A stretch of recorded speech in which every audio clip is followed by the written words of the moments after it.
4 জুলাই সকালে গুয়াদালুপে নদীর পানি 1 ঘন্টার মধ্যে 1 ফুট থেকে 34 ফুটে উঠে যায়। ভেসে যায় ঘরবাড়ি, গাছপালা, মৃত্যু হয় অনেকের।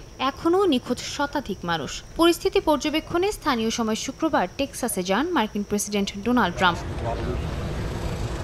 হোয়াইট হাউস জানায়, প্রেসিডেন্ট ট্রাম্প স্যান অ্যান্টোনিও থেকে হেলিকপ্টারে কের কাউন্টি পৌঁছান। সেখানে শোকাহত পরিবার, উদ্ধারকর্মী ও স্থানীয় কর্মকর্তাদের সঙ্গে কথা বলেন এবং ক্ষতিগ্রস্ত এলাকা পরিদর্শন করেন। ফার্স্ট লেডি মেলানিয়া ট্রাম্প ও গভর্নর গ্রেগ অ্যাবট ছিলেন তার সঙ্গে। দুর্যোগে টেক্সাসের আরও 8টি কাউন্টিকে মেজর ডিজাস্টার জোন ঘোষণা করে পুনর্গঠনের জন্য সরাসরি আর্থিক সহায়তার পথ খুলে দিয়েছেন তিনি। সাংবাদিকদের ট্রাম্প বলেন, এত দ্রুত বন্যা সৃষ্টি হবে কেউ বিশ্বাসই করতে পারছে না।